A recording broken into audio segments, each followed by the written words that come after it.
Zoom can be weird. It's weird, some of the issues that can kind of crop up with Zoom. I'm looking forward personally to being able to meet in person again. I think we're going to continue doing the Zoom meetings, but I'm definitely looking forward to actually meeting in a physical place again.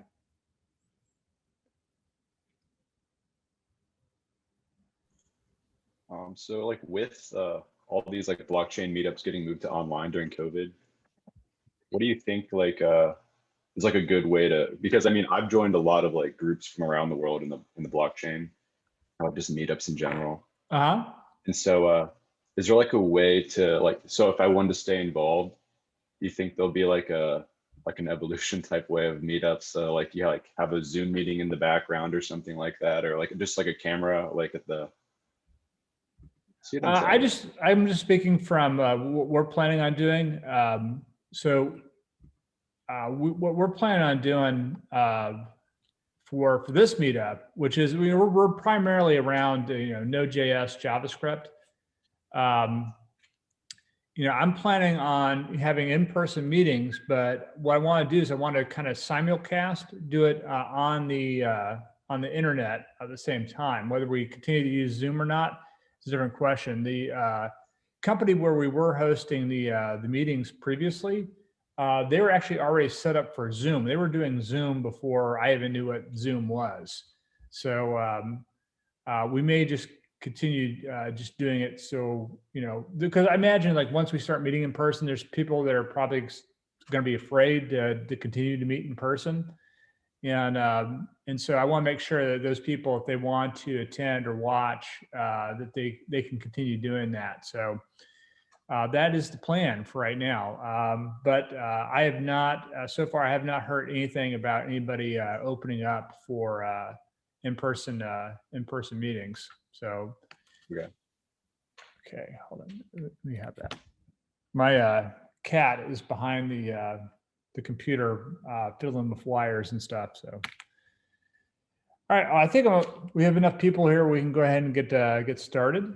And so what I'm gonna go ahead and do is start going through these slides here. So just so everybody's familiar, I think there's a lot of new people, a lot of new signups and stuff like that. I just want to talk a little bit about this group. So I started this user group back in, I want to say 2013 or whatever, and we were primarily a Node.js, and we kind of expanded to do a lot more stuff, a lot more JavaScript, and we also cover other languages and technologies that kind of relate to the Node.js. So for instance, like we've had some presentations on Golang in the past, just because a lot of the companies that are using Node.js are also using Golang. So with that, here, and let's do the next slide. Anybody that might be interested in doing a presentation, please let me know, because we're always looking for people to do presentations on. It can be on just about anything, as long as it's kind of technology related. And so I have this little reminder here, just to remind people that we're always looking for people that might want to do a presentation on anything. So full disclosure for tonight's meetup, I'm not a fiduciary. Please don't take anything I say tonight as financial advice, because I'm not a financial advisor. Especially don't take any financial advice from anybody who bought an airplane. I bought an airplane. So that's not a good idea if you're thinking as far as investments go. I also own BlackBerry stock, but I owned it before it was a stock. My company that I work for, we're partners with BlackBerry. And so I'm kind of privy to a lot of the stuff that BlackBerry is doing. And because of that, I decided to buy some stock. All right, so let's get to the heart of the matter. I think it's the Shiba Inu, the dog graphic there, and a little Bitcoin graphic here. I saw this meme, I want to say probably about 6 weeks ago, when Elon Musk was kind of talking up Dogecoin. I think I'm pronouncing it correctly, Dogecoin. And that is the kind of that dog is like the logo for Dogecoin. So it made me kind of interested in learning more about cryptocurrencies. One of the reasons why is because one of the things I saw when all the GameStop stuff was happening is that I was looking at some of the different types of investments that people are making. People are buying stocks and traditional securities, but they're also they're also starting to get express some interest and stuff in cryptocurrencies. And I remember talking to some people a couple of years ago who were starting to buy like Bitcoin, stuff like that, and they're like, "Oh yeah, I bought it 14,000, and then it dropped down to 10,000 and stuff like that." And then I kind of like didn't pay a whole lot of attention to it for like the last couple of years, and then I noticed it shot up to over 50,000. So yeah, I figured that there's a lot of technologies and stuff related around cryptocurrencies and blockchains and stuff like that, and it's something I've been wanting to kind of like bring into the group, and so I figured this would be a good way of starting to talk about it. So here's some of the topics for tonight. We're going to be talking about money, blockchain, cryptocurrencies, distributed finance, or DeFi for short, smart contracts, Solidity, which is a programming language that you can use for writing smart contracts, and distributed applications. And we're also going to be talking about non-fungible tokens. So it used to be that, when people were, engaging in commerce, what they would do is, they would just kind of go to each other. It's like, hey, I've got these furs, I'll trade for some kindling and stuff like that. And money's actually been around for quite a while, but it's like the way that, humans used to trade with each other, to commerce with each other, just through simple trading and stuff like that. And, but the problem is that, back then, money was not as easily to come by as, there was no social systems in place for, basically transmitting value around. So I'm not exactly sure what this coin, what time period it's from, but I just want to kind of talk about, what money is. So, money essentially is a social contract for exchanging goods and services. And it used to be that, they would take, a precious metal like this and kind of like press it into a coin. And that's how people used to pass, value back and forth to each other. And, that replaced, barter systems at the time. But really, it's a medium of exchange. It's a measure of value. And paper money is kind of replaced coins as legal tender now. But it used to be like with, money, we used to, in this country, we used to go by what's called the gold standard, where for every, piece of paper that's printed, there was equivalent amount of value locked away in, I think like Fort Knox. It's like the place where we keep all of our or a lot of our gold. And now, in the 70s, we kind of moved off of the gold standard officially. And so now, like for instance, the US dollar is a fiat currency. And I think most of the currencies around the world are also essentially fiat currencies. So that brings us into cryptocurrencies, or crypto for short. And, cryptocurrencies are essentially just digital money. They're digital money that is based off of blockchain technology, and it's decentralized and it's encrypted. So cryptocurrencies can be used for purchasing products and services. I saw recently where Tesla is accepting Bitcoins as a form of payment for their vehicles. So I know Elon Musk is big on at least some of the cryptocurrencies. It can also just be used as an investment. Like if you want to put your money, I have a certain number of dollars, and I want to buy a certain number of crypto, then you can do that as well. And that kind of brings us into some of the politics and the controversies around crypto. So I was reading something that Paul Krugman had wrote about Bitcoin. And it's pretty interesting. If you don't know who Paul Krugman is, he is I believe he's the main economist or the main economics writer for the New York Times. And he was pretty livid. He didn't understand why anybody would ever want to buy Bitcoin or use Bitcoin as a form of currency.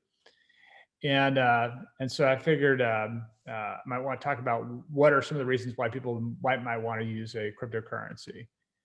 So I don't know if everybody here has heard of the nation of Venezuela, but last year they had an inflation rate of 2,665%. But the good news is that was actually way down from the previous year. It was 350,000% in 2019 and slowed to 2,900% in 2020. So just as an example, let's say if you had a certain number of bolivars or whatever that you stocked away in the bank, if you were a citizen of Venezuela and stuff like that, and you left it there for, let's say, 20 years, that money would essentially be worthless. You couldn't buy anything with it. So, but I'm not sure how they've internally addressed dealt with the interest rates internally in the country. And for a long time, Venezuela was the richest nation in South America. Like 20 years ago, they were the richest nation in South America, and they have the largest oil reserves in the world. So it just goes to show you that sometimes it's not always a good idea to keep all of your assets into a single currency. And just as an example, just last year, there's been a lot of turmoil, obviously, economically all over the world because of the pandemic. But 20% of all the US dollars in circulation were actually minted just last year. Or just in the last year. So that's just something to think about. Obviously, we haven't had inflation anywhere as bad as they've had in Venezuela. But that's one of the reasons why people are looking at cryptocurrencies. So what's the legality of crypto? So initially, countries like Russia, for example, were kind of skeptical, but now they're embracing crypto coins. And what was interesting about that is one of the reasons why they did that is because there's been a lot of economic sanctions that have been put on Russia because of certain things they've been doing. And to kind of get around it, one of the things I figured out is like, well, we can actually get around a lot of these sanctions and stuff by using cryptocurrencies like Bitcoin or Ethereum. Most of the mining is actually done in China. We're going to talk a little bit about blockchain mining and what that's all about. India has outlawed Bitcoin altogether. Venezuela, who we were just talking about in a previous slide, they actually came up with their own cryptocurrency called the Petro. And I don't think that ever turned into anything. I don't know if anybody has ever used that. I think there might have been some people that got on that initially, but I don't think the country's followed through on that. So I'll take that for what it's worth. Janet Yellen is the new Treasury Secretary. She's expressed concerns about Bitcoin and some of the other cryptocurrencies. But what's interesting is the new SEC chairman, Gary Gensler, he's very pro cryptocurrency. And as a matter of fact, he actually taught a course on cryptocurrency and blockchain at MIT a couple of years ago. And if you follow MIT OpenCourseWare, one of the things you can find the course that he actually taught at MIT. And I've actually watched a couple of the lectures. It's pretty interesting. And so he has a big investment background as well. So I think he'll probably wind up being a pretty good head of the SEC. So let's talk a little bit about blockchain. So these cryptocurrencies they're based off blockchain. So what is a blockchain? Well, a blockchain is a digital ledger, right? And it's actually comprised of a chain of blocks, which is why it's called a blockchain. And it was first made popular really by Bitcoin. I think there's probably some software examples of blockchain that predated Bitcoin, but Bitcoin's really what made blockchain popular. And they can be used for all kinds of applications besides cryptocurrencies. So crypto is just a small part of what we're going to be talking about tonight, but that is what has made blockchain popular. So what are some of the principles of blockchain? So basically what you can do with blockchain is you can take data and kind of combine it together, and then you can perform a hash on it, right? And so Bitcoin actually uses the SHA-256 as its hash. And if those of you who may not have heard of hashing and what that is, hashing essentially is a way that you can encrypt some data one way so that you can create a hash for it, but you can't decrypt that to basically reverse it. So it's essentially a one-way function. You can take data and you can create a hash from it, but you can't recreate the data from the hash. So the data is actually contained inside of transactions. And so in the data, you can contain those transactions inside of your blocks. And then they use something called a nonce, which I think is just a number once. They can use to actually increment to a point where they can actually prepend a certain number of zeros in front of the cryptographic hash. And that becomes important for blockchain because that's how they actually essentially perform a lot of the magic behind doing the mining. This is essentially when you hear people talk about mining, this is what the computers are all trying to process. They're trying to process these hashing.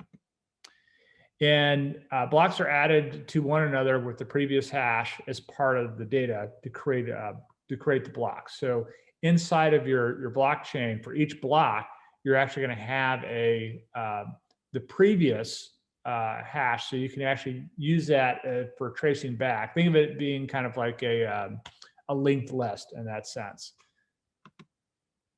So let's do the first demo so I can show what that looks like. So let's do this. NPM. So when I first take a look at this, I saw a YouTube video that somebody had done talking about how blockchain actually worked. So what I'm going to do is I'm going to come over here and load up this example. And this is actually the YouTube video that I saw that kind of explained the blockchain. But what he's done here is he's kind of created some different examples here. So right here, we have an empty string, and this is the hash, SHA-256, for this data. But I can go over here, I can type in, and I get a new hash, right? And so for any kind of data that you put in here, like I just come over and do this, we get a new hash. And so when we talk about hashing, this is basically what it means. You can take any kind of data, put it in here, and you're going to get a unique hash for whatever that data is. And this is basically what a block looks like. So I can go over here and I can create some data here. And one of the things you notice here is that this just turned pink, right? And the reason why it turned pink is because once I put this data in here, the hash no longer matches up with the data in the block. So if I come over here and I press this mine button, you can see what it's doing here is it's going through here and it's finding the correct nonce to actually do this. If you look right here at the hash now, you can see that there's 4 preceding zeros here on the hash. So if I want to come over here and I want to change this to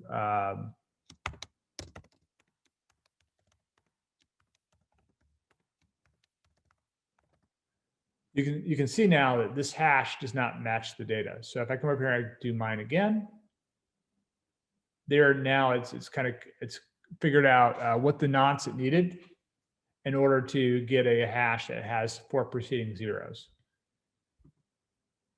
And here we actually have a blockchain. So, whoops.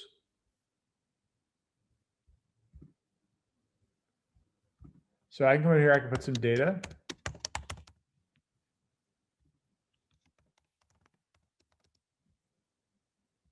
And I'm going to minimize this real quick. Even more. So what I can do here is I can come here, I can mine for each one. And you can see that the previous hash, right, is showing up here.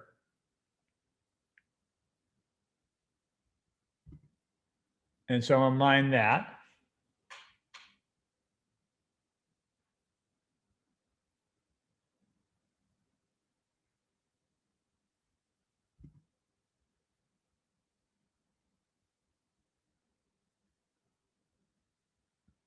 So now we've got the previous and the current hash in each one of these. And the way that Bitcoin and these other cryptocurrencies, the way they work is that they actually have multiple nodes. It's decentralized. There's not one node for the cryptocurrencies. So if you have anything here that doesn't match up, you can go through here and theoretically, mine new data in here, but it's not going to match these other nodes, right? And that's one of the ways that they essentially secure or lock down the cryptocurrencies, so that they know that there isn't fraud occurring. Because if these don't match, you know that something's wrong. And actually, let me show you one more thing with that.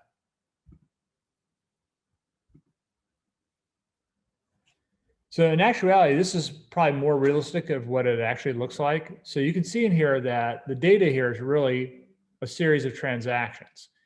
And if you were to look at, most of these cryptocurrencies like Bitcoin or Litecoin or one of these, you can see what they do is they show that where they have the value of money is being transferred from person A to person B.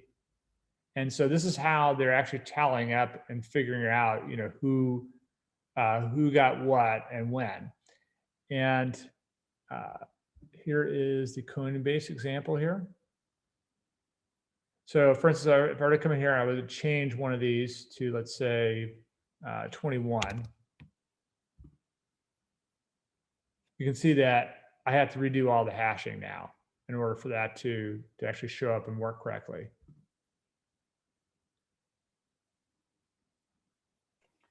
I have one question. Yes. Can I put the hash that is generated?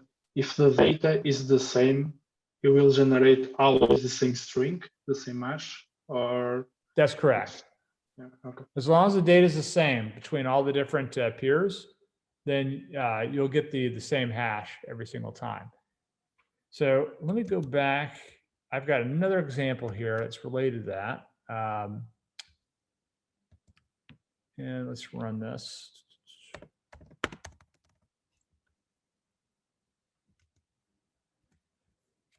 All right.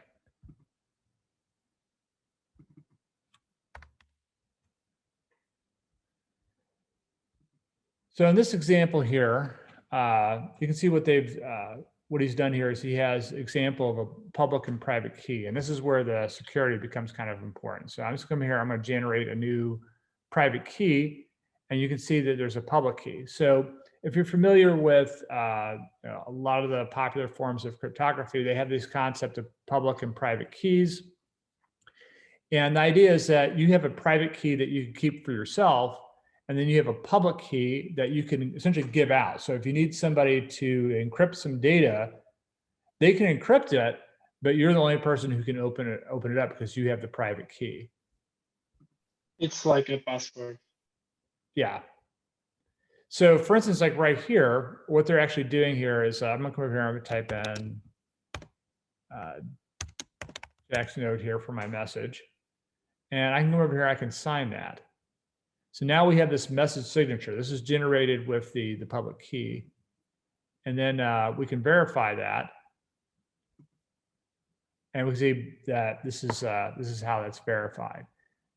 So now if I come over here to transactions, we can see here's an example of a transaction. And one of the things you'll notice here is that they actually have one of these hexadecimal values here that they're using for this transaction. So I can come over here, I can sign that, and then verify as verified. And so these hexadecimal values here actually represent an individual. And so you can see the transaction amount here, but exactly who it's coming from, who it's going to, is not, it's not strictly visible. And that's because these are encrypted values. And this is what this would look like on the blockchain. So this is realistically, this is how like cryptocurrencies like Bitcoin work. So I can come over here and I can change that to 21. And then boom, I can sit here and mine this. But one of the things you'll notice here after I mine this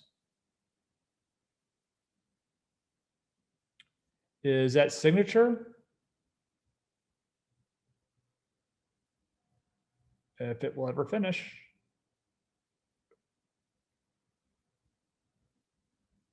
Ah, there we go, it finished. I'll do this one too. So you can see here, this is red. And the reason why this is red is because this signature does not match the data that I put in here. And so even if I were to, let's say, through the force of God, go through and mine all of this, it would still show up as being fraudulent. And so this is another way that they are actually coming in here and verifying, making sure that this is a legitimate transaction. So with that, I'm gonna go ahead and turn that part of the demo off and come back to the slides. All right. So let's talk a little bit about some of the different cryptocurrencies, where some of the differences are. Bitcoin was first launched in 2009, right after the global financial crisis. Litecoin was introduced not too long after that. Litecoin is meant to be a lighter weight version of cryptocurrency like Bitcoin. Dogecoin, which I showed the picture of earlier, that was first introduced in 2013. And Ethereum was launched in 2015. So you can see that most of these are pretty new. This is all just rolled out really in the last 12 years, most of these. And some of them are, most of the cryptocurrencies that you see right now, the new ones are, less than 5 years old. Bitcoin and Ethereum are the largest right now, but I wouldn't be surprised if they don't get overtaken by some of the new ones that are coming up. But they're definitely the most popular, and that's where most of the money is right now. There's another one called Cardano, which has a currency called the ADA. And there's actually hundreds of new coins that are launched as ICOs all the time.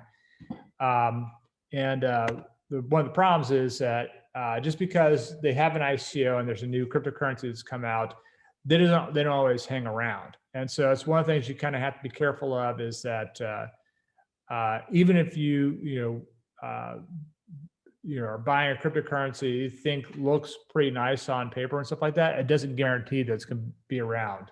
And the Petra is a perfect example of that. That kind of came and went. So let's talk a little bit about Bitcoin. So Bitcoin was invented by Satoshi Nakamoto, maybe. No one's really sure if he actually exists. And this has been one of the problems with Bitcoin, is that it was started by, well, we don't really know who started it. And so there was a white paper that I believe that was originally published and attributed to Satoshi Nakamoto back in 2008. And then there's a number of people that worked on the software with, whoever this person was. And that's how Bitcoin was formed. So just to give you kind of an idea of how much it's gone up in value since it originally launched. When it originally launched, each Bitcoin was around 30 cents. And I was checking over this weekend. I'm not sure what it is today, but like over the weekend, it actually got up to, I think, $60,000. And now it's, I guess we could take a look and see what the current value of Bitcoin is.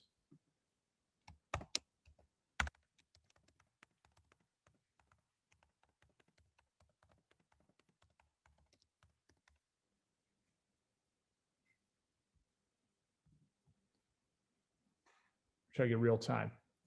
So almost $58,000. So just think about that for a second. If you went and bought, a bunch of Bitcoins, back in 2009, you probably wouldn't be working right now, just because you'd have so much money. So that's just to show you that, some of these have gone up and have actually turned into a pretty good investment. There's a finite number of coins. So in theory, there's really no inflation. And miners earn coins by doing something called proof of work. And that's basically, going through and doing all of that, intensive calculation of figuring out what these hashes are. And Bitcoin is based off of essentially it's a linear blockchain. So like an example I showed earlier, you can see there's one block right after another. And right now, transactions take over 10 minutes. Last time I checked, they take over 10 minutes to do. So as far as like the type of currency, if you were going to go to, let's say, a drugstore and buy a candy bar as an example, it's like you wouldn't want to use Bitcoin to do that because the transactions just by themselves take a really long time to handle. And that's one of the reasons why there's a lot of competition. So Lite and Dogecoin, they're meant to be a lot more accessible and a little bit more user-friendly. There's also a finite number of coins with Lite and Dogecoin. They both use a more efficient hash. As a matter of fact, Dogecoin is actually based off of the Litecoin's code base. So most of these are open source. So you can actually go and take a look at how they actually created the algorithms for doing the blockchain. But Dogecoin was actually, it's based off of Litecoin's source code. And Dogecoin actually started as a joke. So I thought was interesting about that is that, people are actually really going out and buying Dogecoin as an investment. And I was watching over the weekend of the Super Bowl.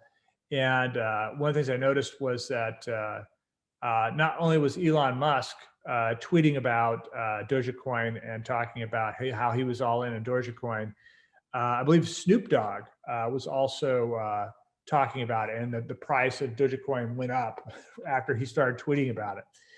So these can fluctuate based off of public perception. Ethereum is the next biggest one after Bitcoin. It was started in 2015 by Vitalik Buterin. And just for a frame of reference, one of the things that they try to promote with Ethereum is like they actually know who the founder is. So we actually know who the founder of Ethereum is. And Vitalik is actually pretty interesting. He's a Canadian citizen, but I believe he was born in Russia. And he, while he was in high school, he started writing for a publication called Bitcoin Weekly. So he actually got his start essentially as a journalist, writing about Bitcoin for a weekly publication.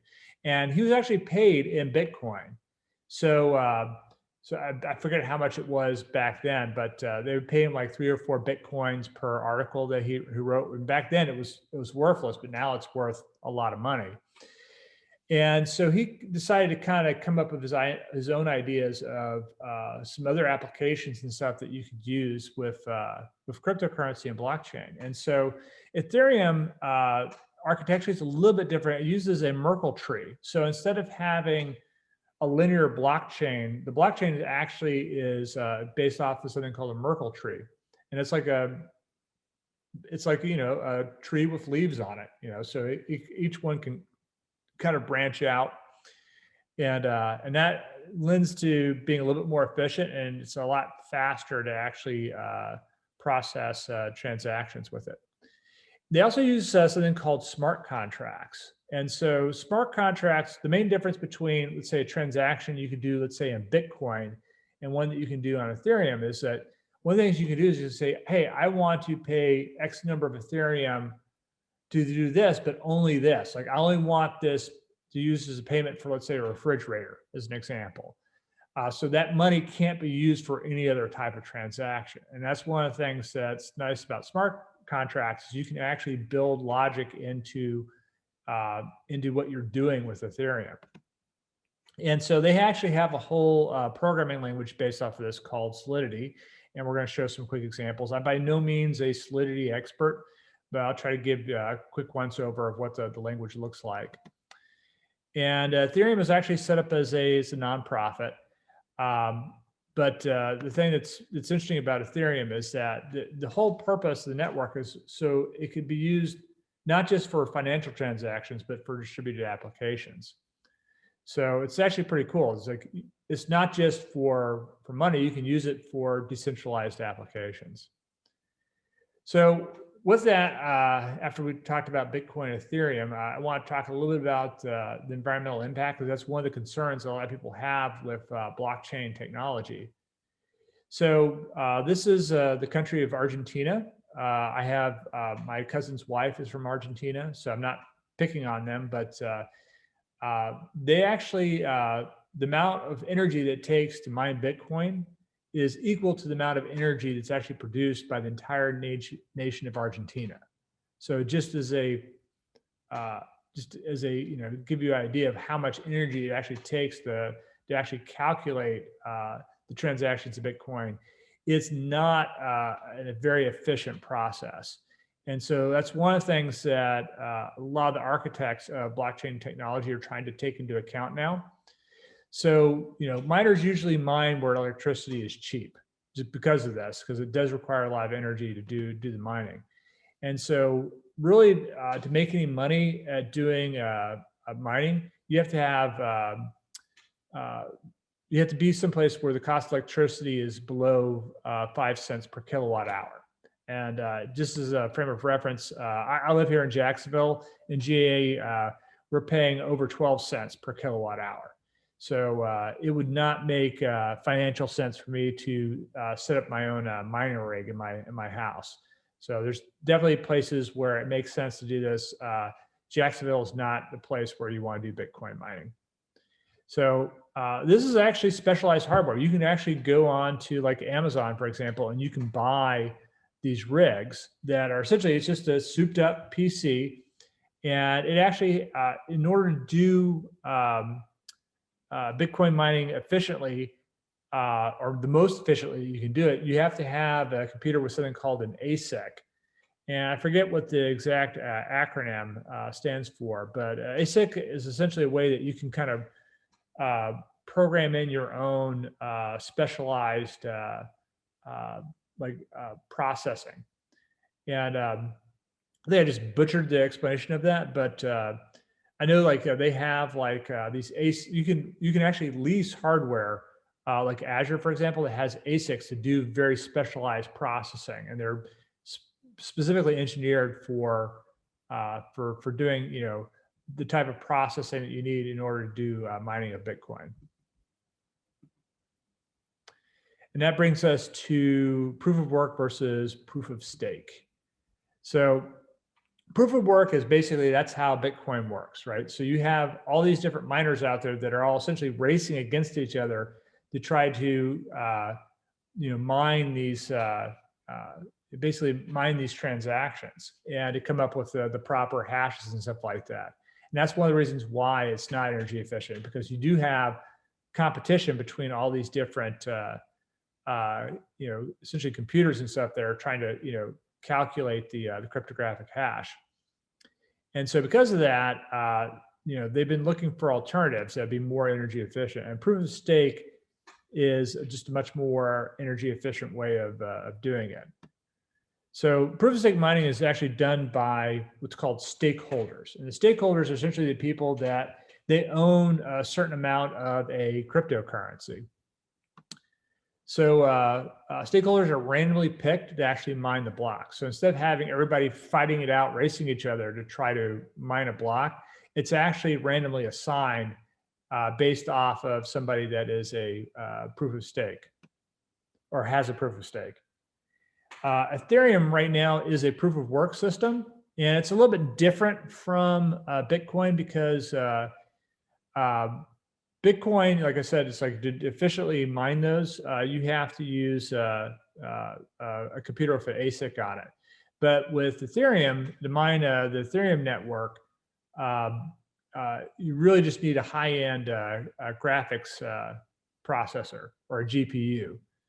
And so one of the things that they're doing at Ethereum to kind of get around this or to kind of solve this problem with the inefficiency is they're moving away from proof of work to a proof of stake system.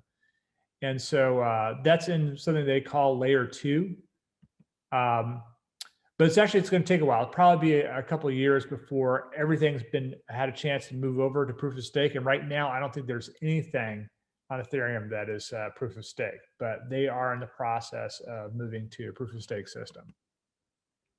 Cardano, which is one of the cryptocurrencies I mentioned before, it uses the ADA symbol. It's based off of a proof of stake system. So this is a cryptocurrency, like if you're concerned about environmental impact or energy usage and stuff like that, Cardano may be the crypto you might be interested in using. It claims to be the most eco-friendly cryptocurrency. It also uses smart contracts, but the smart contracts are actually based off of, I believe, Haskell. Yeah, it's programmed in Haskell. So if you're really into functional programming, you like Haskell and stuff like that, and you're interested in doing smart contracts, this might be another platform that you might be interested in taking a look at. There's another new one that came out recently, and that was Algorand. And this is actually founded by an MIT professor named Silvio Micali. And it is also based off of a proof of stake system. And I don't know how efficient it is compared to Cardano, but it uses what's called a permissionless blockchain. And it also has something they call a verifiable random function to essentially enforce the proof of stake system.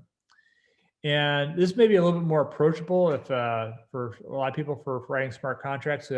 Smart contracts are actually written in a version of Python. So if you're familiar with Python, you can use that for writing smart contracts in Algorand. And that brings us to distributed finance. So I remember a couple of years ago just hearing that there's some banks and stuff that were starting to take really hard interest into blockchain technology. They may not have been interested in Bitcoin per se, but they were definitely interested in the technology behind Bitcoin. And one of the things that's nice about blockchain technology for distributed finance is it allows you to do transactions without the need of banks or fiat currencies. And so all the transactions, for example, for Bitcoin can happen outside of a bank. So the first big use of Bitcoin, this goes back to what I was talking about as far as legality before, was this dark web website called Silk Road. And I'm sure a lot of you have probably heard about it. There's actually been a couple movies. There's been one documentary and a feature film that just came out, I think, a couple of weeks ago, based off the guy that started Silk Road. And essentially, Silk Road became a way for people to be able to, the first big usage of it really is for people that are trying to sell illegal drugs to each other. So the feds weren't particularly happy about that, and they kind of came down on that guy pretty hard. So he's in prison right now. So if you're going to be using cryptocurrencies, don't use it for legal purposes. Some of the cryptocurrencies out there, what's interesting is that they actually offer a pretty high savings rate, sometimes as high as 9%. And a lot of that may be based off of, like, if you're going to be using any of your own crypto for their proof of stake systems. Like, you can earn money through the proof of stake system as well. And which goes into this last point right here. The largest mining farms are actually in China and Russia, which I thought was pretty interesting. And I talked a little bit about Russia and why Russia was interested in cryptocurrency. China, one of the reasons why it became very popular in China is just because there's a lot of places in China, like Inner Mongolia, for example, where electricity is really inexpensive. And so you can still make money mining Bitcoin in those parts of China. But I've heard that recently that the Chinese government is starting to kind of look down or frown upon that because they're worried about making sure they can make their own goals for making sure that they're carbon neutral going. There's technically under the different agreements they have, they're supposed to be carbon neutral by the next 40 years. I think like 2060. They're supposed to be carbon neutral, and they figured if we have all these people that are doing Bitcoin mining and stuff like that, we might not be able to reach that goal. So let's talk a little bit about smart contracts. Ethereum was the first cryptocurrency to introduce smart contracts. And like I was saying before, you can actually create contracts with logic in them. So Solidity is the language that's used for writing smart contracts on the Ethereum network. And it's actually a Turing complete language. So you can do just about everything you would do with a normal programming language with Solidity. Contracts can be used to guarantee that financial transactions only used for a certain type of thing.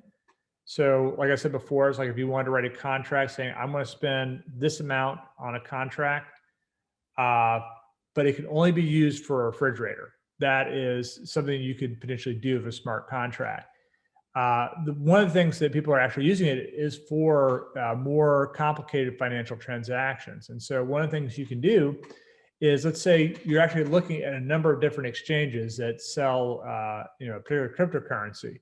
You could write a smart contract that says, I want to buy this cryptocurrency, but only at this amount. And so you can do these arbitrage type systems where you can look and see where Bitcoin or Ethereum is on one exchange and it's lower than it is on another exchange.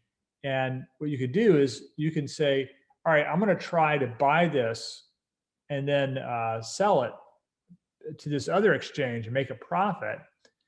But I only want to do that if the price doesn't change. If the price goes down, then it's not going to fulfill the contract. So that's the kind of things that people are doing with smart contracts.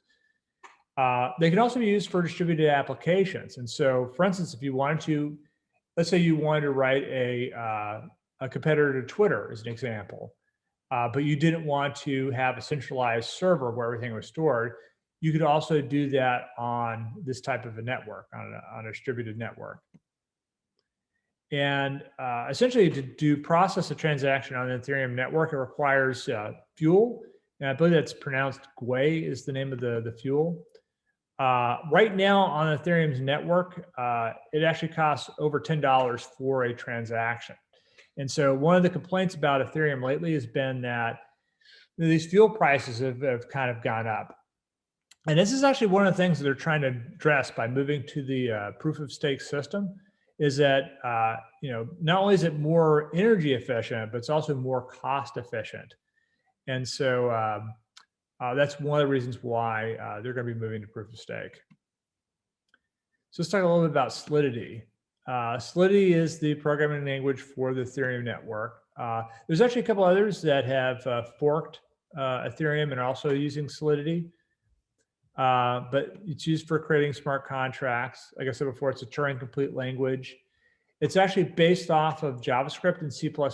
I know a lot of you are thinking it's like C++, JavaScript, those really are two completely different, languages. But they've actually managed to kind of like marry the two together into a really weird bastard child. It supports types and inheritance. And this is an example of what a smart contract in Solidity actually looks at. And so all of these contracts, when you're writing one of these, they all start off with this pragma, and you specify a version. So you're saying that we need for either version, in this case, 0.7 to 0.8. And then inside of here, if you actually take a look at this, you can see that we have a couple of members here. So they have a member here for its address. And one of the things you'll notice here is that the public keyword here, the public keyword is the access modifier. And in most traditional programming languages like Java and C# as an example, that access modifier would actually go at the beginning of the line. But here it's following the type.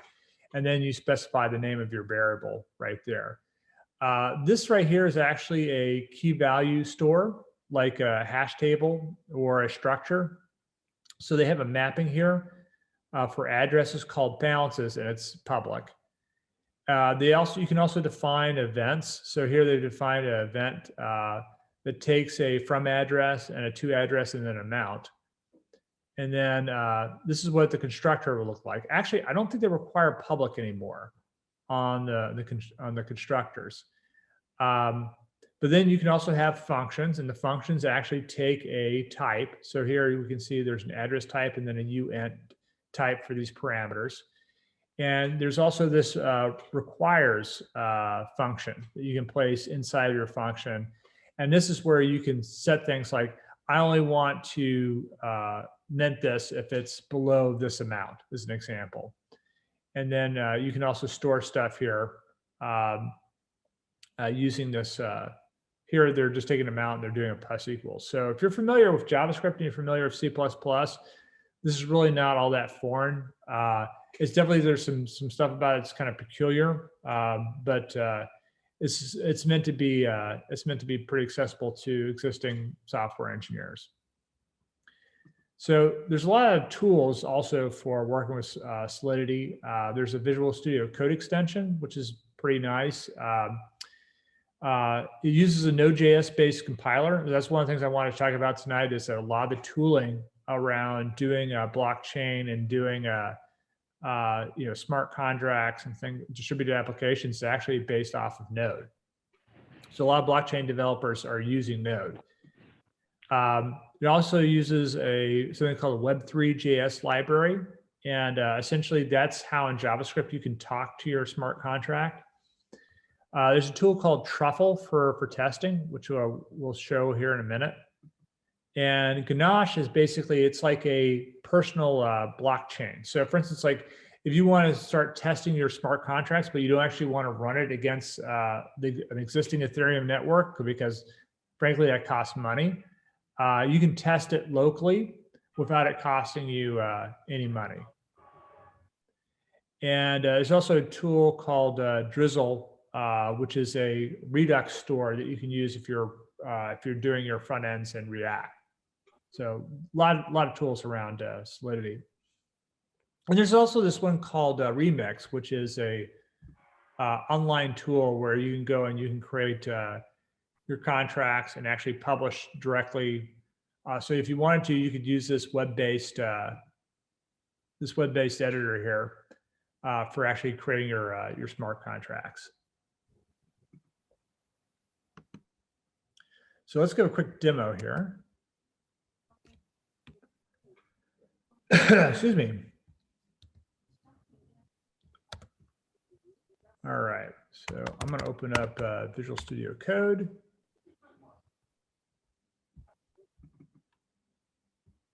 And I'm going to blow this up here so you guys can read it. All right. So what I did here is I used Truffle to actually create a new project. If you actually go and look up the documentation for Truffle, it kind of it'll walk you through getting all this stuff set up here. But this is a smart contract in here for, I guess, a casino. And so you can see this is actually written in Solidity. And I've got my functions here for doing funding, for doing bets, and generating winning numbers. And then under my tests, I actually have a test here. I believe it's written in Chai. It's using Chai, which is a very popular Node testing framework or JavaScript testing network. And so in here, they're using a contract test that's getting the casino set up, and then it's getting these different amounts here. And then it's going through here and it's running through these tests, making sure. And you can see this is where it's using that Web3 library that I was talking about earlier to get like the latest block. And then it's performing functions on that smart contract, and then checking to see if the events have been emitted and so on. So with that, let's give a quick demo here, show what that looks like when I try to run and test that. So the first thing I need to do is I'm going to start Ganache. It looks like I already have it started up. I believe I have it started up. Let me actually start it up so you can see what that looks like. So I'm going to start the Ganache CLI. There we go. And they also have a desktop app version of this that you can run as well. So this is running on localhost port 8545. And now what I'm going to do is I want to run this. So I'm going to say Truffle test. And it should go through here and compile. compiling the contracts for the casino and writing out the artifacts. And so we can see it just passed both of my tests. So that's Truffle. That's how you use Truffle. So let's talk a little bit about distributed applications. These are essentially our decentralized applications. So this is a application that you can essentially run without a server. The Ethereum network is used not only for financial transactions, but also for basically any types of transactions. I think one of the types of applications that's been designed to run on Ethereum is gaming, as example. So games and social networks are examples of distributed applications that you can run on Ethereum. And I know probably a lot of people are thinking, it's like, okay, well, why would we want to run our game or our social network on a decentralized application? So I know one of the things that came up recently was that there's some controversy and stuff around, you know, what some people are posting on social networks, and there's been a lot of people that have been booted off social networks. But there was even a social network that was basically completely removed from the internet. And if that network was actually running as a decentralized application, that couldn't have happened. So that's one of the reasons why people are looking at distributed applications, is that, you know, you're not dependent upon an Amazon or an Azure or whatever to run your applications. The downside, obviously, is that there's the fuel or the GUI cost. And so, like I was saying before, Ethereum right now, the price, fuel has gone up, I think, over $10. You can actually look, there's a graph you can look online, which will show you what the costs are generally for different parts of the day. There's different times of the day where it's less expensive to do transactions than it is for other times of the day. So that's one of the things you also might want to consider about if you're considering building a distributed application. One of them I thought was pretty neat is there's this one that's called the Interplanetary File System, or IPFS. And that runs as a distributed application. I think it was pretty cool. So essentially, it's a way that, you know, if you have a file and you want to store it, and you don't want, if you say your hard drive or your flash drive were to die, you want to have a copy of it or whatever, and you want to have a copy that's non-centralized. IPFS is a way that you can do that. And so there's actually whole websites now that are being hosted on IPFS. There's even like their own version of a domain name system that you can use. So you can completely host a website now without having to use a centralized server. And it brings me to the last part here. And so I was talking about exchanges a little bit earlier. So Binance is one of the more popular exchanges for buying all kinds of different cryptocurrencies. And it's an exchange and it's a network. And one of the things that some people have been doing is Binance has their own network for doing the same type of transactions that you would do with Ethereum. So essentially, they have their own fork of Ethereum running, but running centralized. And so one of the advantages of that is that not only can you run your smart contracts on Binance, but the fuel cost is actually much lower than it would be if you were trying to run just on the Ethereum network. And like I said before, it's a centralized network. So if you're trying to, use smart contracts and stuff like that because you want to run a decentralized way, Binance is not the way to do that. And if you're serious about using Solidity for writing your distributed application, you might want to look to an alternative besides Binance. So let me give you a quick demo here to kind of show some of the stuff that you can do with this. So let's see here. Let's create a new tab.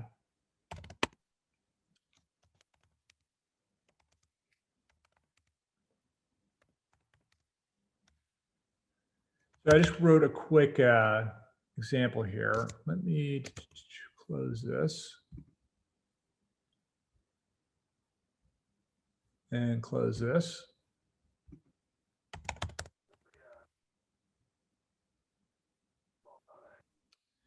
All right, so what I did here was I just created a very simple WebSock application. And what this does is it actually looks at a stream that they have that's a WebSocket.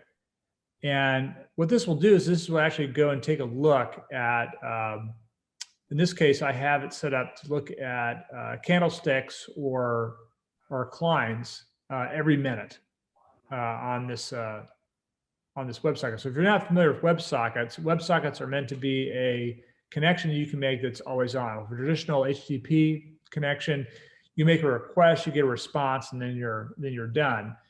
There's some advances that have been made to HTTP with multiplexing. If you're going to be using, let's say, HTTP 2, but WebSockets were kind of like the original way that you could create a always-on connection that you could multiplex on.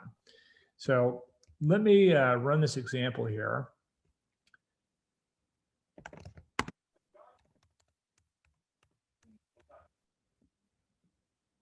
All right, so what we're doing here is we're actually getting all of the different like values. So you can see here they have like the opening, closing values, the high and the lows for this over the minute, and they have some additional data in here as well, timestamps as well, and the volume. And so if we were to sit here and wait, we should see another one come up here in the next minute. Yep, and there's another one. So we can see here's another one, and this is for the Ethereum USDT. And doesn't look like there's been any change. Well, actually, it went down in $1 over the last price. And here they have a little bit higher volume. And so what's really nice about Binance is they have this whole API that you can use, not just for going and getting values, but you can actually go in, create an account with Binance, and then start doing trading and stuff, and you can write your own robots or bots for doing your cryptocurrency trading.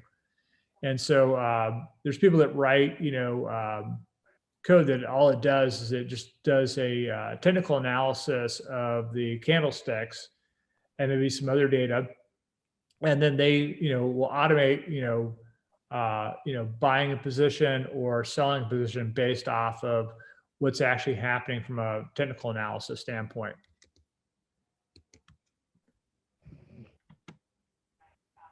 So this is the band Kings of Leon. I don't know if there's any fans out there, but they were the first band that I saw that is using something called non-fungible tokens. So non-fungible tokens are basically an example of another technology. It's also based off of blockchain that's not technically a cryptocurrency. And right now it's being used for digital art, which I think is a pretty neat use of technology. The Kings of Leon were, I believe, the first band to release an album as an NFT. I think they just did that recently. So there's been in the news, just in the last couple of days, the last week or so, there's been a lot of articles and stuff that have come out about NFTs or non-fungible tokens. And there's actually a whole website that's dedicated to selling digital artwork called OpenSea.io. It sells it as non-fungible tokens. So if there's any aspiring artists out there and stuff like that, this might be interesting technology. But it's all based off of the ERC 721 specification for Ethereum. So right now, like OpenSea is an example, they are using the Ethereum network for doing this this type of a transaction. And there's some people, there's some artists and stuff that are concerned just because of the amount of energy and stuff that Ethereum uses in order to process the transactions. But the transactions are actually pretty quick. I believe the average transaction time for a Ethereum transaction is like around 7 or 8 seconds. So, and like I said before, once they move to layer 2, it's all going to be based off of proof of stake. So it's going to be even more energy efficient once they do that. There's also a couple other tools here for creating NFTs called Mint-Base, Cargo, and Rarible that can also be used. So that pretty much ends all of my slides. So I'll go ahead and open things up here for questions. If anybody wants to ask me a question, I'll try to answer them the best I can. I just recently started looking at this technology myself, so forgive me if I don't get something right. Any questions? Maybe one. It's not like really technology specific. It's more about your opinion about. Okay. Do you think that, for example, Bitcoin can evolve for something more environment friendly, and those could reduce also the costs of trading comparing to, for example, other Bitcoins, no, other coins that you talk about? Yeah, so I think that with Bitcoin's kind of interesting because, like I said before, there's a lot of mystery about the creation of the cryptocurrency. Nobody really knows who invented it. I'm sure that it could evolve. I believe it's based off of an open source project as well, so there's no reason why it couldn't evolve to be more efficient. But this has been a complaint about Bitcoin for a long time, and there is kind of a little conflict of an interest because the more it costs to actually mine Bitcoin, that actually, in a way, kind of drives up the price. So, because at a certain point, if it requires so much electricity in order to mine the Bitcoin that it's not profitable for anybody, that that becomes a problem because now nobody wants to do mining for your currency. And so that's basically one of the problems with a lot of this stuff. This is all brand new. This has all been in the last 12 years that this stuff has come out. And I know, I personally have not purchased any Bitcoin. I have purchased some Dogecoin, but only as a joke. And but I actually made some money on that. So Elon Musk help you as well. Because Elon Musk put that tweets, and because of that exactly. that we will invest in Bitcoin, and because of that it was like a hype, not only in Bitcoin but yeah.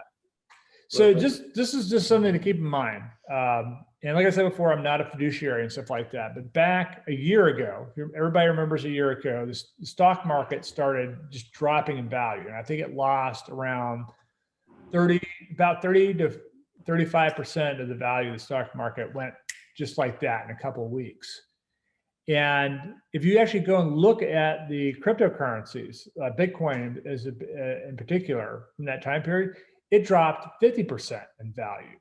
So people had tried to hedge the money. Let's say they got all their money out of their stocks and then put it in Bitcoin thinking that Bitcoin was safe. Well, you have really lost a lot of money. So Bitcoin has come back and stuff like that. But, it's one of those things where, there's a whole science to, currency trading. Currency trading is nothing new. Like Bitcoin and cryptocurrencies are relatively new, but there's a whole science to currency trading. And I'm by no means an expert on that. And I've just personally felt like, one of the problems with Bitcoin is that it can be used for large financial transactions, but it's not practical at all for doing your traditional type of transaction. Like I said, if I wanted to go to a drugstore and buy a candy bar, for example, it's like the candy bar might cost like $1.50 or $2 or whatever, but the transaction cost is going to be $20. So why would I use Bitcoin to do that when I can just use regular currency to do that? I think Bitcoin is something that's probably, if you want to, let's say, buy Tesla, like Tesla will accept Bitcoins now for a car.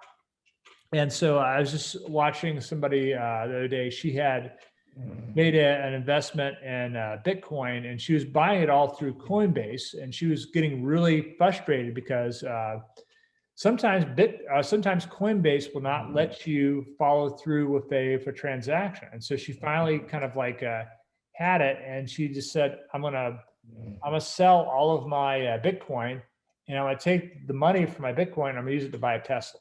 And so that's what she did. So, but the Tesla will depreciate in value. Bitcoin, I've seen people predicting that it's going to go up to 100,000. It's going to go up to $1 million per Bitcoin. And I've seen other people say that it's going to drop to zero.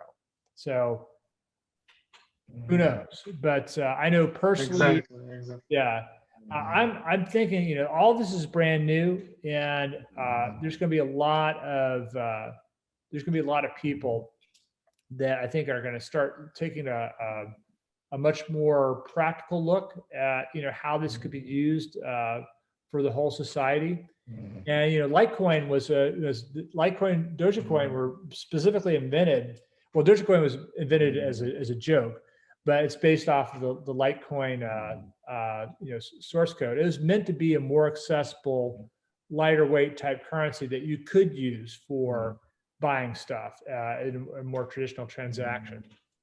So yeah. But like I was saying before, like if I was in Venezuela and I'd taken all my money and put it into Bitcoin back in 2009, I'd be doing quite well compared to if I'd taken all my money and put it into the petro. So Bitcoin definitely seems like it's typically the digital gold, or it's the gold standard for cryptocurrencies. And I think part of the reason for that is just because of the expense and the cost of doing transaction. And it's been around the longest. Yes. It was my concern, and this is what made me question you about this, because if you analyze the Bitcoin, you see that more people are in Bitcoins, harder is to mine, and because of that, the cost will go up to mine each Bitcoin. Because so this is one. I think it's like a bubble, and in some way will explode, because you cannot, different from like printed money. Supposedly, if you print money, the cost will be reduced substantially. Compared, for example, Bitcoin, that more Bitcoin you produce, more expensive will be, And Absolutely. and my other concern about, for example, Bitcoin specific, it's you don't have like a bank or a country or an institution that like in some kind of way dictates the rules, and it's like you can have like double side, because in one hand it's like how can I say, it's good because it's decentralized. You don't need like one country specific to dictate rules, and people from different country and can use the Bitcoin freely. But in the other hand, you don't have the rules that will prevent, for example, the value goes high quickly or goes down quickly. So this is my like two concerns about the Bitcoin. Yeah. Well, there's a lot of different alternative or altcoins out there. One of the things I thought was pretty interesting recently was, I don't know if anybody noticed here, but I'm actually using the Brave browser. I'm not using the Chrome browser for. Yeah. And one of the things that's interesting about the Brave browser is that they're meant to be a browser that's taken like privacy into consideration, because frankly, Chrome is made by Google. And the way Google makes their money is essentially looking at what you're searching for, what websites you're going to, and then monetizing that.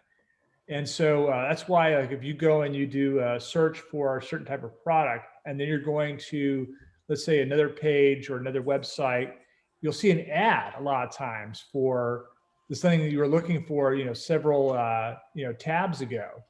And so the founders of Brave didn't like that, and so they created Brave basically with ad blocking, and they kind of keep the snooping and stuff down. But something else they've done recently in the last year or so is they're looking at ways that they could help companies, since they're blocking ads.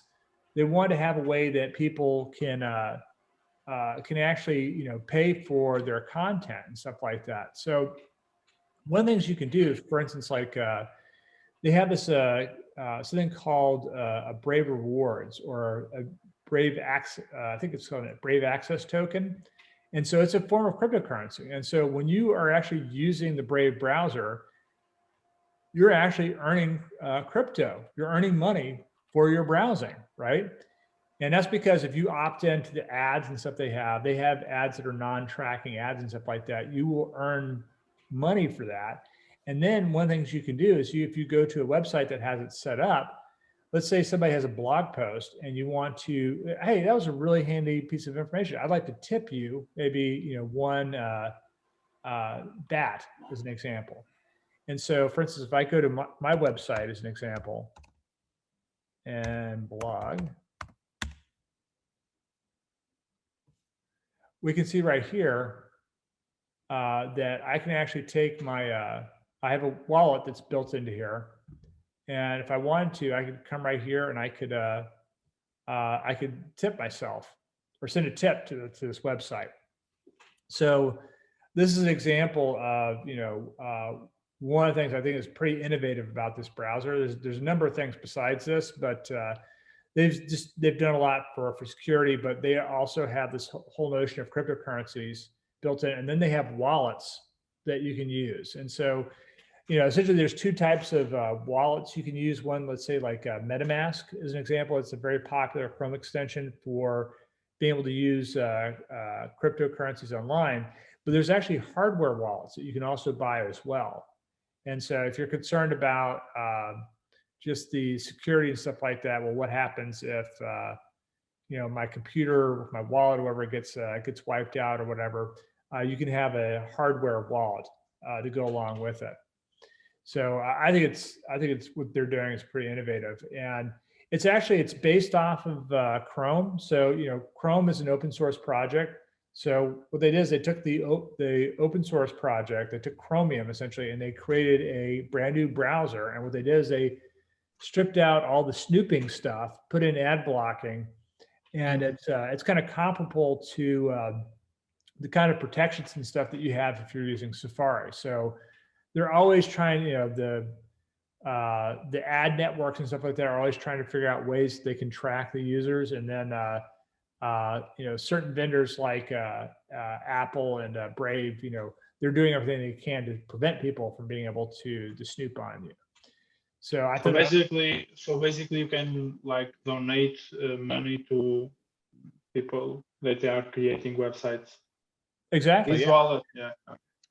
So it's basically like the concept that we have in open source community, that you can like build some libraries and then donate the creators. This is kind of the same thing, but for website owners.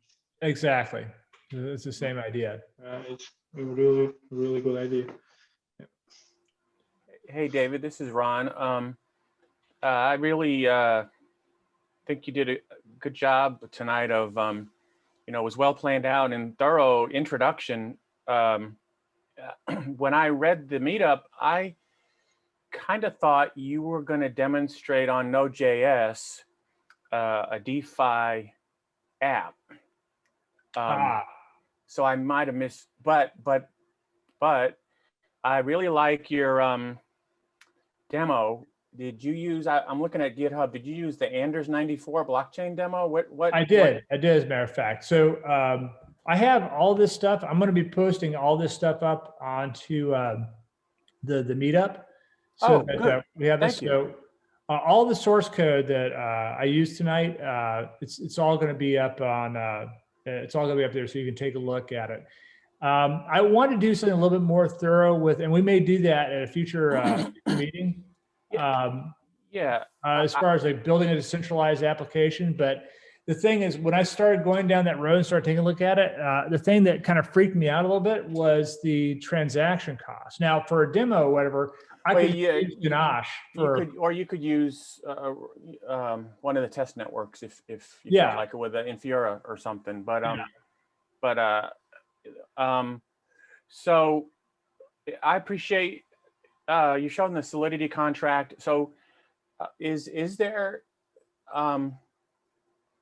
my hope is to find other Solidity programmers that I can chit chat with. I'm just beginning. It looks like from your shortcuts on your favorites that you are a programmer of some type. Oh yeah, yeah. I'm my day job. Even though I run a Node.js user group, I'm the chief mobile architect for a company called Swift Technology, and we write iOS and Android applications that are purely native. So we're using Java and Kotlin on the Android side, and we're doing Swift and Objective-C on the iOS side. Wow. But we do use some JavaScript, but we're not doing anything right now with Solidity or smart contracts. But I work with a lot of different programming languages. So yeah, so you're so I apologize. The name of your meetup is JaxNode, right? So that's correct. Yeah, I see. So your primary focus is on Node.js, right? that is correct. Yes, sir. Okay, but yeah, Node.js is a really awesome tool for, well, a middleware, right? Server type. It's used for all kinds of things. Yeah, So, I mean, so okay, so I get it. I didn't think it through that. So have you done much? You haven't really done much with the Solidity language. I'm brand new to it, so I just started okay. to take a look at it. Okay. But like I said before, a lot of the tooling around Solidity is based off of Node. And so really, if you're going to be doing anything with like Ethereum or with Solidity and stuff like that, it helps to know Node, because like in the example that I showed before, I had a test. That test was all written in JavaScript. Yeah, that was fantastic. I loved that demo because I'm with in Memphis. We have a blockchain nonprofit called Blockchain 901, and their mission is to promote blockchain learning and blockchain technology in the Memphis area. Yeah. And, but also I'm on the side, I'm trying to learn more about Solidity for a side gig type of thing and I'm trying to learn JavaScript and Solidity and not doing too good at it. But do you have like experience with other programming languages besides not as a full-time job? I've learned programming languages in my job. I've learned Ada, and I've learned BAL, a basic assembly language, but that was a long time ago, 20 plus years ago. And I learned them to have a good skill. Well, it was part of my training, but we rarely dissect software code and troubleshoot the code. We usually troubleshoot, took care of systems. Yeah. So I'm a systems engineer more than I'm not a software programmer. So, but I've always loved software for the last 20 years with Linux and, Raspberry Pis and all that good stuff. So, yeah. Okay. Well, one thing I'm going to do is I'm going to put a link up. I'm sure you've probably come across a couple of the different YouTube channels and stuff like that are talking about Solidity. There's one I've watched a couple of videos on called DAP. The channel's called DAP University. Yeah, and so I'm trying to work on a complex issue, and it's called I'm using a mapping function. And within that mapping function, I'm mapping to arrays. Yeah. And I'm having troubles. So I was just, So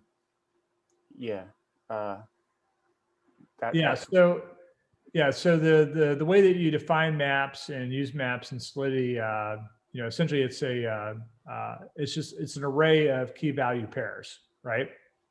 Okay. And so, so yeah, I'd take a look at the documentation. I think from what I saw, they had some good examples and stuff of how to use those specific types. It's something that I'm definitely trying to learn more about because I've become very interested in just finance just in general. I got one of the reasons why I decided to do these last two meetings. The last meeting we did was on how to use Node.js to essentially mine data from Wall Street bets to kind of see what people are talking about. And and so I got real interested in what was going on with GameStop. I saw that there was a short squeeze and stuff like that, and it just made me more curious about financial programming altogether. One of the things we'll probably do on an upcoming meetup is we're going to be talking about the IEX platform. I don't know if you're familiar with IEX or not, but they're a company that was basically started after a trader by the name of Brad Kageyama, I think. He was he's Canadian. He was working for, I think, the Royal Bank of Canada. And he'd go and make trades, and he'd find out that after he made the trades, that the price he was originally quoted had gone up like half a cent for half a 1,000 or half 10,000 shares or whatever. And he was getting like physically sick about it because he was losing money on these trades. And he found out what was happening was that the HFTs, or the high frequency traders, what they were doing was they would set their servers up basically in the same server room where the NASDAQ and I saw that. There was just a Netflix. Well, no, I read about. I saw a movie, and there was this competition in maybe 10 years ago to create a fiber network between New York and Kansas. That was featured in the book. I haven't seen that movie, and then who, according to this movie, the technology that won was microwave towers instead, but just what you said, if you can co-locate your high frequency trading server next to the NASDAQ server, oh my God, you've already won the war because you're microseconds and nanoseconds ahead of the other. Microseconds, literally like 40 microseconds. And what they did to fix that, IEX was created basically to address that problem. So what they did was they're a full exchange now, like the NYSE or NASDAQ. But what they did was they said that high frequency traders could actually come in and trade. But what they did was they actually spooled up enough fiber optic cable where they were coming in that it equaled. Oh, they made a delay line. Exactly, Simplistically, they made a delay line. Yeah. Exactly. So they put it up so that they couldn't get out ahead. Those orders. That is. I don't know. I would agree that that's the equitable thing to do, is to make sure everybody's delay to the NASDAQ or whatever exchange you're using is all users have almost an identical delay. Yeah, there's a great book written about it called Flash Boys, and that's what it was. And then they made the movie out of it. Yeah, I saw that. It was I forget what got me interested in it. I've have you ever heard of Hummingbot? No. There's a open source trading bot, cryptocurrency trading bot called Hummingbot. And there's others too, but you can run that one yourself. And there you go. And they're trying to encourage you to be a market maker. So like these ICOs you talked about, they don't have much liquidity on the markets. So Binance and some of these big, for sure, Binance will sponsor, will give you a reward to be a market. I just said the word a minute ago. To offer, you know, buy, sells, and takes on the exchange, so that there's more activity, and so that, you know, in other words, somebody wants to buy a brand new coin. Well, there's not much volume. Yeah. And so there's nobody to take your purchase. So these market takers and market makers, they give you they'll give you a small reward if for participating. Yeah. Absolutely. So yeah, and I have a friend, he's writing a Node.js trading bot himself. We're using KuCoin. We were using Binance.global. Yeah.